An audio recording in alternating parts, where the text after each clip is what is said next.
10 محرم الحرام کو کربلا کا واقعہ رونما ہوا تو اس موسم میں اطراف و اکناف عالم میں اس حوالے سے بات ہوتی ہے، ذکر کیا جاتا ہے۔ اہل محبت حضرت امام حسین رضی اللہ تعالی عنہ کے حضور خراج عقیدت اور خراج محبت پیش کرتے ہیں۔ یہ حق و باطل کا معرکہ تھا، جھوٹ اور سچ کا مقابلہ تھا، ظلم اور عدل کا ٹکراؤ تھا، خیر اور شر کی لڑائی تھی، دو نظریات کا تصادم تھا۔ ایک طرف امام حسین رضی اللہ تعالی عنہ اور ان کے 72 جانثار تھے، اور دوسری طرف یزید اپنی تمام تر قوت کے ساتھ موجود تھا۔ حضرت امام حسین رضی اللہ تعالی عنہ سے مسلسل آخری وقت تک بیعت کا اصرار رہا، اور آپ آخری سانس تک یزید کی بیعت سے انکار کرتے رہے۔ حضرت امام حسین رضی اللہ تعالیٰ عنہ لڑائی کے لیے نہیں آئے تھے، ورنہ خواتین اور بچے ساتھ لانے کا کوئی مقصد نہیں تھا۔ آلات حرب و ضرب بھی نہیں تھے۔ عرب جو اپنے ساتھ سفر پہ معمول کی تلواریں اور اسلحہ جات رکھتے ہیں وہی تھے، اور آپ کو پیشکش بھی کی گئی۔ ترماح بن عدی بن حاتم نے، یہ حاتم تائی کا پوتا تھا، کہا کہ آپ میرے ساتھ ہمارے علاقے میں چلے جائیں۔ جب مختلف بادشاہوں نے عرب پر قبضہ کیا تو ہمارے قبائلی علاقے اس وقت بھی ان سے محفوظ رہے۔ ہم آزاد قبائل ہیں، میں چند دنوں میں آپ کی پشت پر 30,000 کا لشکر کھڑا کر دوں گا جو جانثار ہوگا۔ لیکن حضرت امام حسین رضی اللہ تعالیٰ عنہ نے ترماح بن عدی کی اس پیشکش کو قبول نہیں کیا اور آگے بڑھے۔ دشت نینوا میں، جسے دشت کربلا بھی کہتے ہیں، حر بن یزید ریاحی 500 سواروں کو ساتھ لے کر کے حضرت امام حسین کو محصور کر دیتا ہے، اور پھر یزید کا لشکر وہاں جمع ہونا شروع ہو جاتا ہے۔ 22,000 یا 30,000 کا لشکر امام حسین رضی اللہ تعالی عنہ کے اطراف میں لگا دیا گیا۔ 3 دن تک اس خانوادے کے لیے پانی بند کر دیا گیا۔ پانی کے بغیر تو انسان کی زندگی معطل ہو جاتی ہے، اور 3 دن کی مسلسل پیاس، اور پیاس میں بلکتے 6 ماہ کے بچے، خواتین اور بوڑھے۔ لیکن عزیمت کی راہوں کے یہ مسافر کسی صورت بھی یزید سے بیعت کرنے پہ آمادہ نہ ہوئے۔ یہ ایک حیلہ تھا کہ پانی بند کریں گے، بچے بلکیں گے، خواتین بے چین ہو جائیں گی تو یہ مجبور کر دیے جائیں گے۔ لیکن کہا تم جو کرنا ہے کرو۔ یہ بات طے شدہ ہے کہ ہم یزید سے بیعت نہیں کریں گے۔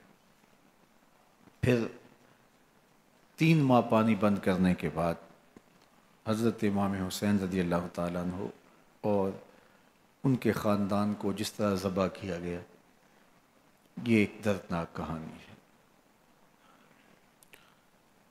72 افراد کربلا میں شہید کر دیے گئے۔ اہل حق کا یہ قافلہ بھوک اور پیاس سے نڈھال تھا، لیکن عزیمت کی راہوں کا یہ مسافر سرنگوں نہیں ہوا اور یزید کے ہاتھ پہ بیعت نہیں کی۔ امام حسین رضی اللہ تعالی عنہ آپ کے بیٹے، بھائی، بھتیجے، بھانجے، اعیان و انصار، محبین شہید کر دیے گئے۔ 70 لوگ آپ سے پہلے شہید کیے گئے، پھر امام حسین رضی اللہ تعالی عنہ شہید کر دیے گئے۔ سوید نامی ایک زخمی وہ چھری لے کر کے حملہ آور ہوئے اور وہ بھی شہید کر دیے گئے. یہ کربلا کے آخری شہید تھے جو حضرت امام حسین کے بعد شہید ہوئے. لیکن ان کی خون آشام تلواروں کی ابھی پیاس نہیں بجھی اور ان کی آتش غیظ و غضب ابھی ٹھنڈی نہیں ہوئی. شمز الجوشن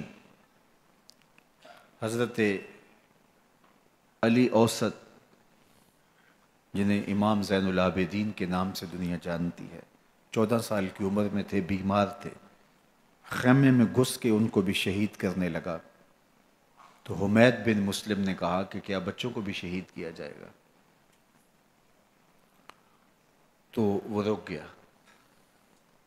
عمر بن سعد کے حکم نامے سے مقدس لاشوں پر گھوڑے دوڑائے گئے حتیٰ کہ ان کی ہڈیاں چور چور ہو گئیں اور شہیدوں کے سر نیزوں پہ چڑھا دیے گئے. حسین ابن علی اور ان کے آیان و انصار کاٹ دیے گئے. فتح کے نقارے بجے، جشن منائے گئے اور یہ قافلہ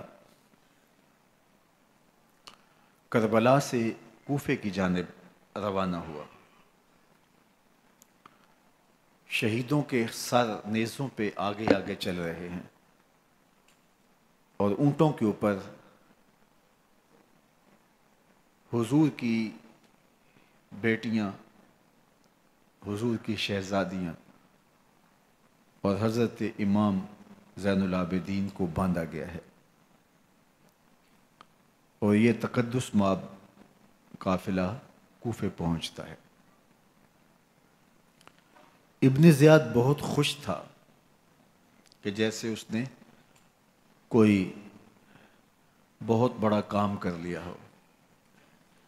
نواسہ رسول کا سر ایک تشت میں رکھا اس کے سامنے تھا اور وہ چھڑی سے آپ کے ہونٹوں اور آپ کے دانتوں پر ضرب لگاتا. حضرت زید بن ارقم رضی اللہ تعالی عنہ صحابی رسول اس مجلس میں موجود تھے. وہ کھڑے ہو گئے. غصے سے ان کا بدن کانپ رہا تھا اور آپ نے کہا، ظالم، چھڑی کو یہاں سے ہٹا لے. میں نے خود ان آنکھوں سے رسول اللہ کو یہ ہونٹ چومتے ہوئے دیکھا ہے. ابن زیاد غصے میں بپھرا ہوا بولا، اگر تو بوڑھا نہ ہوتا تو میں تیری گردن اڑا دیتا.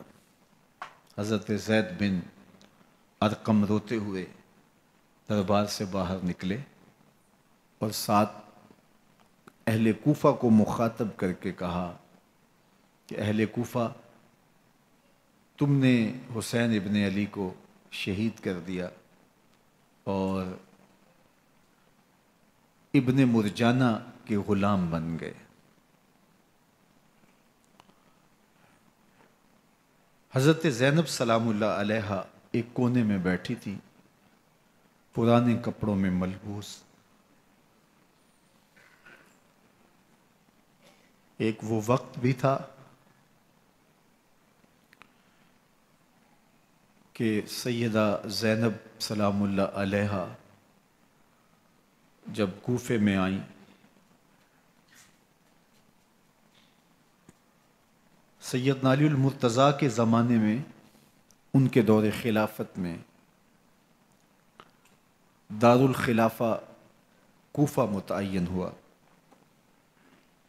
تو یہ مدینے سے کوفے آئیں تو اس وقت کوفے کی معزز خواتین نے ان کا استقبال کیا.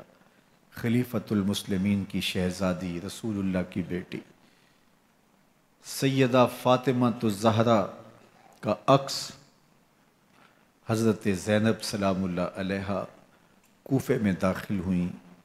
تکریم، عزت اور وقار کے ساتھ آپ کا استقبال کیا گیا اور آپ خواتین کو درس قرآن دیتی، حضور کی شریعت سکھاتی.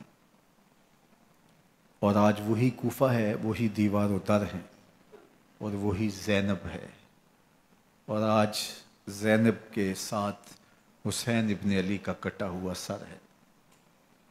پرانے کپڑوں میں ملبوس حضرت زینب سلام اللہ علیہ آج اسی کوفے میں داخل ہوئی ہیں۔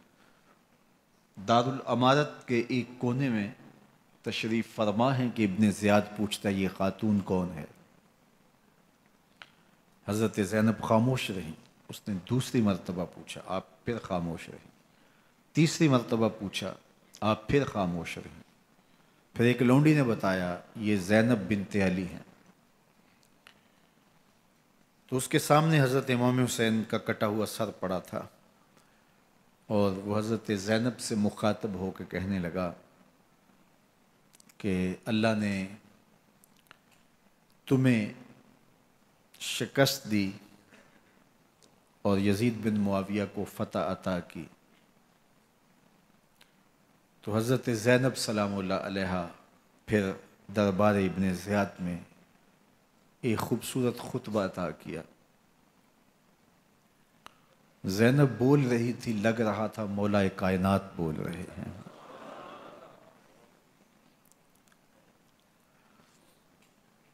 یہ خطبہ بامر مجبوری تھا، ابن زیاد کی خرافات کا جواب تھا۔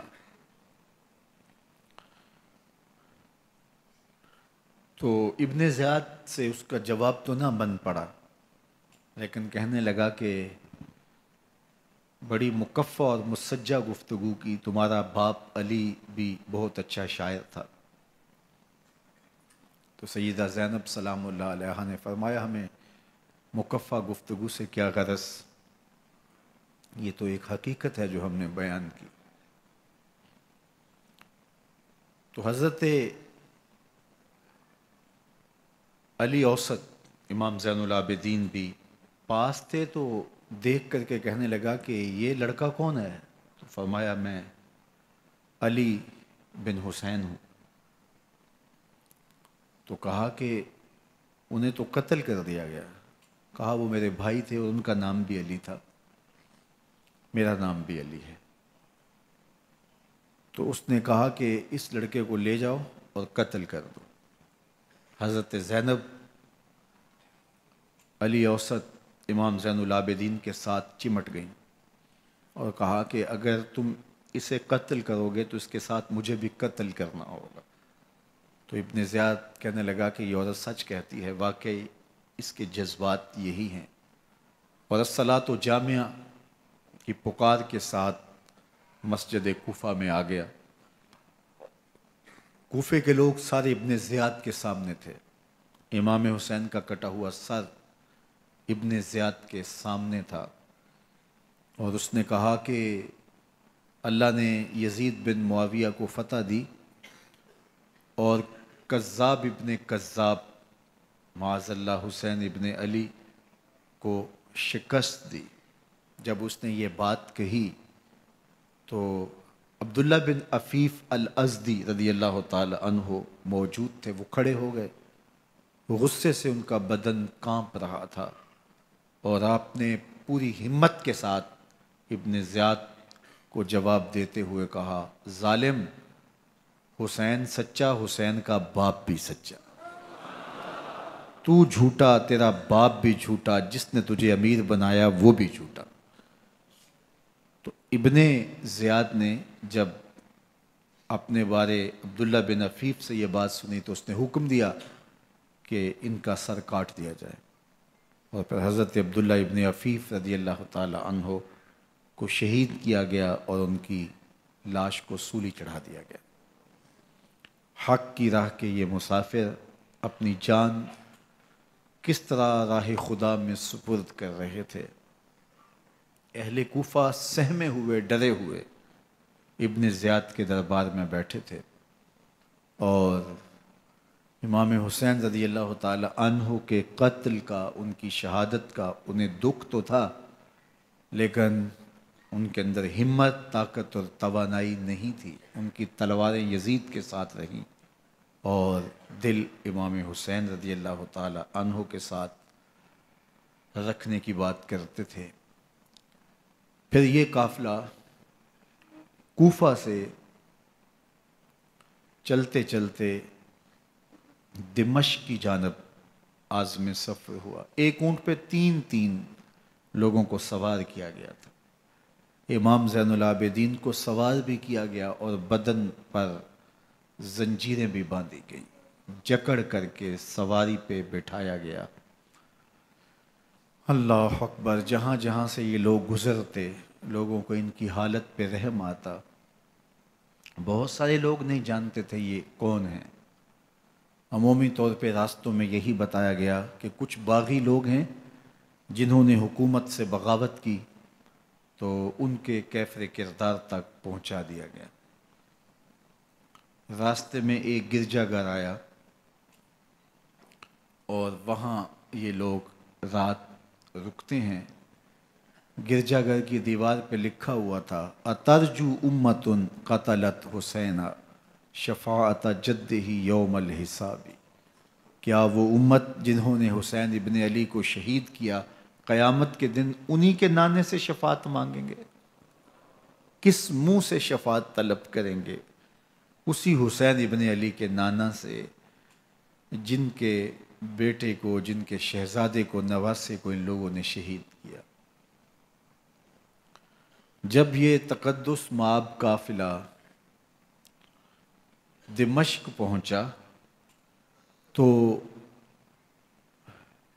راستے میں ایک شخص قرآن مجید کی تلاوت کر رہا تھا، اپنے مکان کی چھت پہ بیٹھ کے تلاوت کر رہا تھا، اور یہ قافلہ اس طرح سے گزر رہا تھا کہ شہیدوں کے کٹے ہوئے سر نیزوں کی نوک پہ تھے، اور عصمت شیار خواتین اور امام زین العابدین اونٹوں پہ بندھے ہوئے تھے۔ تو پڑھنے والا تلاوت کر رہا تھا کہ کہف اور رقیم یہ ہماری نشانیوں میں سے بڑی عجیب نشانیاں ہیں۔ تو جب وہ پڑھ رہا تھا تو سر حسین سے آواز آئی: یا تالی القرآن، اے قرآن پڑھنے والا، اصحاب کہف سے زیادہ عجیب قتلی و حملی، میرا قتل کرنا اور نیزے کی نوک پہ چڑھایا جانا ہے۔ یہ قافلہ یزید کے دربار میں پہنچتا ہے۔ یزید بہت خوش ہوا اور اس نے حضرت امام زین العابدین رضی اللہ تعالیٰ عنہ سے کہا کہ تمہارے باپ نے میری حکومت کے خلاف بغاوت کی اور وہ اپنے انجام کو پہنچے۔ تو آپ نے جواب میں قرآن مجید کی آیات کی تلاوت کی اور اہل بیت کے مناقب اور فضائل بیان کیے۔ سیدہ زینب سلام اللہ علیہا کا ایک خطبہ اہل بیت کی عظمت، مناقب اور فضائل میں یزید کے دربار میں اپنی انوکھی اور البیلی شان رکھتا ہے۔ یزید پہلے تو خوش ہوا، لیکن جب اس نے لوگوں کے چہرے دیکھے تو وہ پریشان ہو گیا، حتیٰ کہ یزید کے دربار میں ایک عیسائی سفیر آیا ہوا تھا، تو اس نے جب کٹے ہوئے سر دیکھے اور خستہ حال سادات کی شہزادیوں کو دیکھا تو اس نے کہا یہ کون لوگ ہیں؟ تو اسے بتایا گیا، تو اس نے بڑے تاسف کا اظہار کیا، کہا کتنے بد نصیب لوگ ہو، ہمارے پاس حضرت عیسیٰ علیہ السلام کے گدھے کا کھر موجود ہے اور ہم اسے بھی عزت کی جگہ پہ رکھے ہوئے ہیں، اور تم کتنے بدبخت ہو، اپنے رسول کے نواسے کو شہید کر دیا۔ بے مروت بے وفا تیرا بھی کیا افسانہ ہے، جس نے اپنی ہی شمع کو گل کیا تو وہ پروانہ ہے۔ تو یزید نے جب لوگوں کے تیور دیکھے اور بدلتے ہوئے حالات دیکھے تو اس نے تعصف کا اظہار کیا اور کہا اللہ برا کرے ابن زیاد کا، وہ امام حسین کو میرے تک پہنچنے دیتا تو میں ان سے اچھا معاملہ کر لیتا۔ کچھ لوگ اس سے یزید کو بری الذمہ قرار دینے کی کوشش کرتے ہیں، لیکن یزید کے اپنے حکم سے سب کچھ ہوا۔ ابن اسیر نے لکھا ہے کہ جب یزید مرا تو ابن زیاد دمشق آ رہا تھا، اس کے ساتھ مسافر بن شریح بھی تھا، تو اچانک وہ کچھ سوچنے لگا۔ تو مسافر بن شریح نے کہا کہ ابن زیاد میں تمہیں بتاؤں تم کیا سوچ رہے ہو؟ کہا بتاؤ۔ کہا تم یہ سوچ رہے ہو کہ میں نے نواسہ رسول کو شہید کیوں کیا؟ تو کہنے لگا کہ یہ مجھے یزید کا حکم تھا، اور اگر میں نواسہ رسول کو شہید نہ کرتا تو وہ مجھے قتل کر دیتا۔ اور جب مسلم بن عقبہ کو مدینہ المنورہ کی حرمت کو پامال کرنے کے لیے اور حضرت عبداللہ ابن زبیر رضی اللہ تعالیٰ عنہ کی خلافت کے اعلان کے بعد مکہ المکرمہ پر حملے کے لیے جو یزید نے بھیجا، تو اس سے قبل اس نے ابن زیاد کو کہا کہ یہ کام تم کرو۔ تو ابن زیاد نے جو جواب دیا وہ یہ تھا کہ میں تمہارے کہنے پہ پہلے ہی نواسہ رسول کو شہید کر چکا ہوں، اب نواسہ رسول کو شہید کرنا اور کعبۃ اللہ کی حرمت کو پامال کرنا، یہ دو چیزیں میں جمع نہیں کروں گا۔ اور اس نے بادشاہ کے حکم کا انکار کر دیا۔ تو یزید نے امام حسین رضی اللہ تعالیٰ عنہ کی شہادت کا حکم دیا تھا ابن زیاد کو، اور یہ دو گواہیاں میں نے ابن زیاد سے آپ کے سامنے رکھی۔ باقی اس کا یہ سیاسی پینترا کہ وہ تعصب کا اظہار کرے، تو قاتل کی پشیمانی مقتول کی اہمیت تو بڑھا سکتی ہے، لیکن قاتل کے دامن سے قتل کا داغ نہیں دھو سکتی۔ تو حضرت امام حسین رضی اللہ تعالی عنہ کا قتل یزید کو اب نظر آ رہا تھا مجھے بہت مہنگا پڑے گا، آخرت تو برباد ہوئی ہی ہوئی، دنیا بھی میں نے برباد کر لی، اور میری حکومت بھی مستحکم نہیں رہ سکے گی۔ تو اب اس نے یہ کہنا شروع کر دیا کہ خدا برا کرے ابن مرجانہ کا کہ وہ راستہ دے دیتا اور امام حسین کو میرے تک پہنچ دیتا۔ حضرت امام زین العابدین سے اب وہ لجاجت کرنے لگا اور کہنے لگا کہ حضرت آپ کچھ ارشاد فرمائیے۔ تو آپ نے تین چیزیں ارشاد کی۔ آپ نے فرمایا ایک تو ہمیں خیریت سے مدینے بھیج دو، اور دوسری بات کہ قاتلان حسین کو ان کے کیفر کردار تک پہنچاؤ، اور تیسری بات مجھے دمشق کی جامع مسجد میں خطبہ جمعہ کی اجازت دو۔ اس نے کہا کہ خطبہ جمعہ کی اجازت بھی دیتا ہوں، آپ کو خیریت سے مدینہ المنورہ بھی روانہ کر دیا جائے گا، لیکن قاتلان حسین کو کیفر کردار تک پہنچانا یہ میرے بس میں نہیں ہے، یہ ممکن نہیں ہے۔ اب مجھے بتائیے، حاکم وقت ہو اور اتنا بڑا سانحہ اور واقعہ ہو گیا ہو، تو وہ وہیں کھڑے کھڑے معذرت کر لے کہ یہ اس بات کو رہنے دو، تو اس کا مطلب سمجھنے میں کسی بھی باشعور شخص کو دیر نہیں لگتی۔ اسے چاہیے تھا کہ وہ کہتا کہ میں اس کی تحقیق کروا کے جو بھی مجرم ہے وہ کیفر کردار تک پہنچے گا، اور آپ نہ بھی کہتے تو یہ میں کرتا چونکہ میں حاکم وقت ہوں۔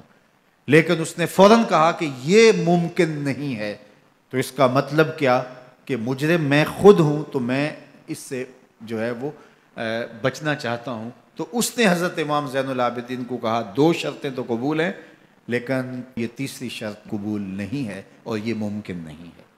تو یہ واضح اس بات کا اشارہ ہے کہ یزید کے حکم سے، اس کی منشا سے اور اس کے کہنے سے حضرت امام کو شہید کیا گیا، اور اس نے حضرت امام حسین رضی اللہ تعالی عنہ کے مبارک لبوں پر چھڑیاں بھی ماری اور آپ کے دانتوں پر ضربیں لگائیں چھڑیوں کی۔ وہ تو ایک صحابی وہاں موجود تھے جو کھڑے ہو گئے، انہوں نے کہا ارفع ھذا الکدیب عن ھاتین الشفتین، ان ہونٹوں سے چھڑی ہٹا لے، میں نے ان آنکھوں سے رسول اللہ کو یہ ہونٹ چومتے ہوئے دیکھا ہے۔ جس طرح ابن زیاد کے دربار میں ہوا تو یہاں بھی ہوا۔ اللہ اکبر۔ تو یزید اپنے تئیں خوش تھا، لیکن لوگوں کے احتجاج کی سکت نہیں لا سکتا تھا کہ نواسہ رسول کو شہید کر دیا گیا، تو وہ یوں اپنی بات کو چھپانا چاہتا تھا، اور بات ابن مرجانہ ابن زیاد پہ ڈالنا چاہتا، لیکن ابن زیاد کہتا ہے کہ اگر یزید کے کہنے پہ میں امام حسین کو قتل نہ کرتا تو میں قتل کر دیا جاتا، اور میں غزوہ کعبہ اور قتل امام حسین دونوں کو جمع نہیں کر سکتا، لہٰذا اب میں یزید کا یہ حکم نہیں مانوں گا، اس نے پہلے مجھ سے بہت بڑی زیادتی کروائی ہے۔ یہ تاریخ کی معتبر کتابوں کے اندر موجود ہے۔ اب یزید نے کہا دو باتیں مان لیتا ہوں، آپ کو مدینہ المنورہ بھی رخصت کر دیتے ہیں، اور دوسرا آپ کو مسجد دمشق میں خطبہ کی اجازت بھی دیتے ہیں۔ اللہ اکبر، یہ وقتی تصرف تھا اس کا، ورنہ یہ کون ہے اجازت دینے والا؟ منبر تو حسین ابن علی کے نانے کا ہے۔ خیر، مسجد دمشق میں گئے، لوگوں کا ہجوم تھا، حضرت امام زین العابدین منبر پہ جلوہ فراز ہوئے، خطابت تو ان کے گھر کی لونڈی ہے، تو جب آپ نے کھڑے ہو کر کے خطبہ دیا اور فضائل و مناقب اہل بیت بیان کیے، لوگوں کے سینوں کے اندر آتش محبت اہل بیت کی جوش مارنے لگی۔ یزید ڈر گیا کہ اگر کچھ دیر خطبہ جاری رہا تو کہیں ایسا نہ ہو کہ لوگ میرے خلاف اٹھ کھڑے ہوں، تو اس نے مؤذن کو اشارہ کیا اور وہ اذان دینے لگا، تو اس نے کہا اللہ اکبر اللہ اکبر، تو حضرت امام زین العابدین نے کہا اس میں کوئی شک نہیں کہ اللہ سب سے بڑا ہے۔ پھر کہا اشہد اللہ الہ الا اللہ، تو امام زین العابدین نے فرمایا کہ ہم نے اس بات کی اپنے خون سے گواہی دی ہے کہ اللہ کے علاوہ کوئی معبود نہیں ہے۔ پھر اس نے کہا اشہد ان محمد رسول اللہ، تو حضرت امام زین العابدین نے یزید کی آنکھوں میں آنکھیں ڈال کے کہا یزید دیکھ، اذان میں تیرے نانے کا نام ہے یا میرے نانے کا نام ہے؟ تو حسین ابن علی رضی اللہ تعالیٰ عنہ کا نام کبھی بھی مٹنے والا نہ زیاد کا وہ ستم رہا، نہ یزید کی رہی وہ جفا، رہا تو نام حسین جسے زندہ رکھتی ہے کربلا۔ یزید نے امام حسین رضی اللہ تعالیٰ عنہ کو راستے سے ہٹا دیا، اس کا خیال تھا کہ یہ باغی ہیں اور میں ان کو کچل دوں۔ حضرت امام حسین شہید کر دیے گئے، ان کا خاندان شہید کر دیا گیا۔ صرف 14 سال کے امام زین العابدین رضی اللہ تعالی عنہ اس حادثے میں، اس واقعہ میں جو ہے وہ بچے، اور سب سے زیادہ دکھ اپنی آنکھوں سے انہوں نے دیکھے، کربلا کا منظر بھی دیکھا، کوفے کا دارالعمارہ بھی دیکھا، اور دمشق کا دربار یزید بھی دیکھا، اور پھر یہاں سے مدینے پہنچ کر اہل مدینہ سے جو سامنا ہوا امام زین العابدین نے وہ لمحے بھی دیکھے۔ کہتے ہیں اس واقعہ کربلا کے بعد حضرت امام زین العابدین کبھی ہنسے نہیں تھے، جب بھی پانی پینے لگتے تو رو پڑتے، انہیں شاید سکینہ کی پیاس یاد آ جاتی تھی۔ امام زین العابدین کا رنگ زرد ہو جاتا جب کربلا کی یاد آتی، اور بسا اوقات شہر سے وحشت ہونے لگتی اور دور باہر نکل جاتے اور جا کر کے وہاں خیمہ گاڑ لیتے اور مہینہ مہینہ وہاں ذکر و فکر اور عبادت میں لگے رہتے۔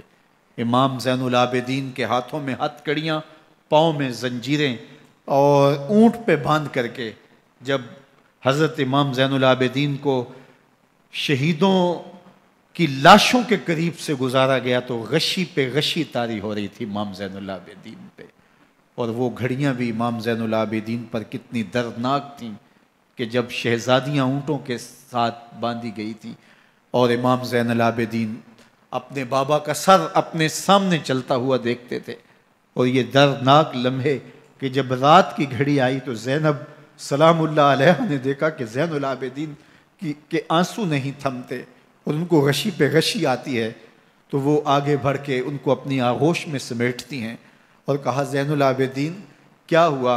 کہا کہ پھپھو جان اگر ہو سکے تو بابا کا سر کچھ دیر کے لیے میری گود میں نہیں آ سکتا ہے۔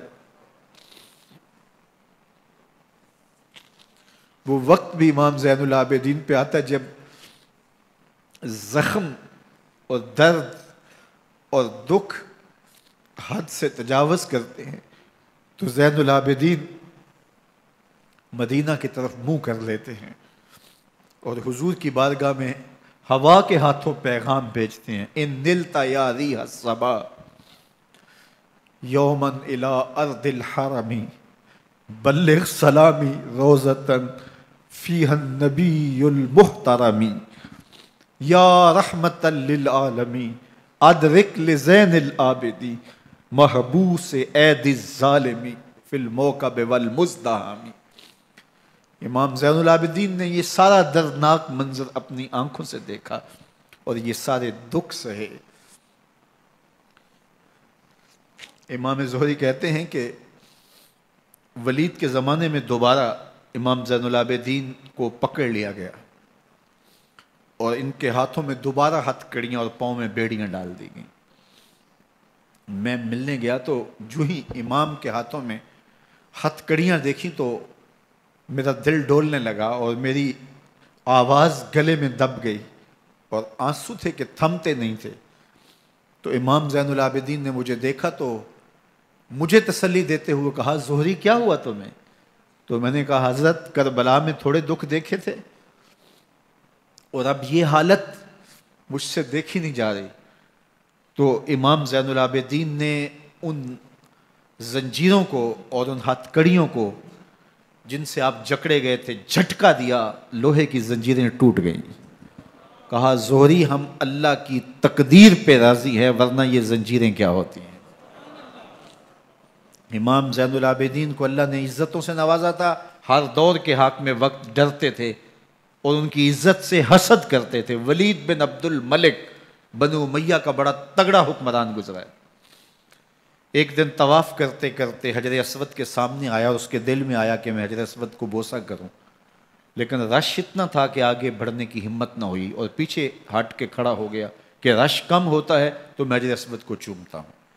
اتنے میں امام زین العابدین رضی اللہ تعالی عنہ وہ بھی طواف کرتے کرتے حجر اسود کے قریب آئے، ایک لمحے کے لیے توقف کیا، لوگوں نے راستہ چھوڑ دیا۔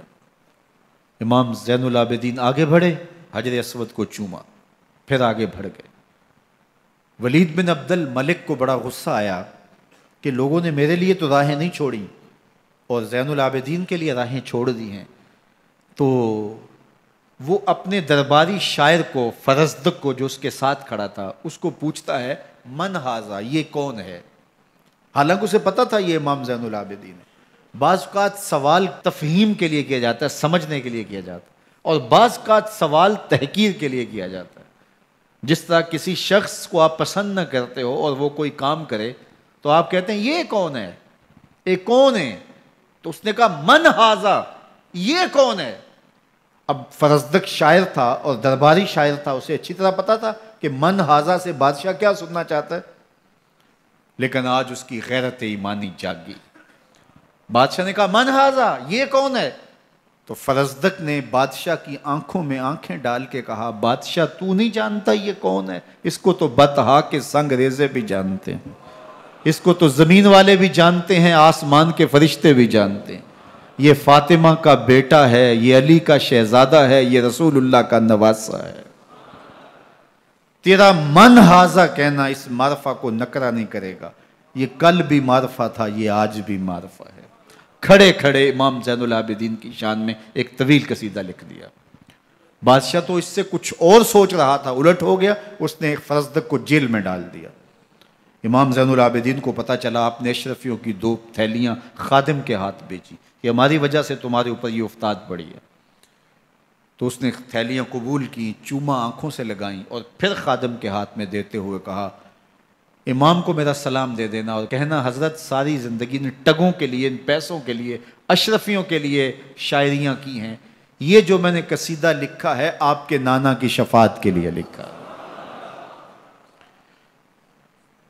جو دلوں کو فتح کر لے وہی فاتح زمانہ۔ امام حسین کو تو کاٹ دیا گیا نا، اس لیے کاٹ دیا گیا کہ یہ ہماری حکومت سے بغاوت کر رہے ہیں، انہوں نے یہ کہا، بہانہ یہ بنایا، نظم حکومت میں یہ مخل ہو رہے ہیں، لہٰذا انہیں شہید کر دیا گیا۔ نہ صرف انہیں شہید کیا گیا، سر کاٹے گئے، نیزوں کی نوک پہ چڑھائے گئے، لاشوں پہ گھوڑے دوڑائے گئے۔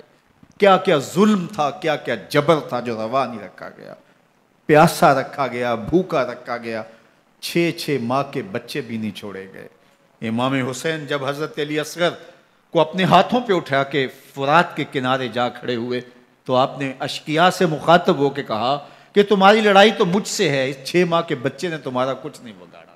چلو سے پانی بھرا تاکہ اصغر کا حلق تر ہو جائے، تو پانی ابھی حلق تک نہیں پہنچا، 2 شاخہ سن سناتا ہوا تیر آیا اور علی اصغر کا گلا چیر گیا۔ اور کہتے ہیں وہ جو تیر تھا جو حضرت علی اصغر کا گلا چیر کے آگے گزرتا ہے، وہ تیر تھا جو جانوروں کو مارنے کے لیے استعمال کیا جاتا ہے۔ گردن لٹک جاتی ہے، خون بہنے لگتا ہے۔ امام حسین اس خون کو آسمان کی طرف اچھال کے کہتے ہیں مالک حسین کی یہ قربانی بھی قبول فرما لے۔ نسل مٹا دی گئی، شہید کر دیے گئے، گھوڑے دوڑائے گئے، سادات کرام عصمت شعار پیغمبر زادیوں کو اونٹوں پہ بٹھایا گیا، رسیوں سے جکڑا گیا، چادریں چھیننے کی کوشش کی گئی، کیا کچھ نہیں ہوا۔ تاریخ دردناک ہے، اور یہ پیغمبر کے ماننے والوں نے، کلمہ پڑھنے والوں نے یہ سب کچھ کیا۔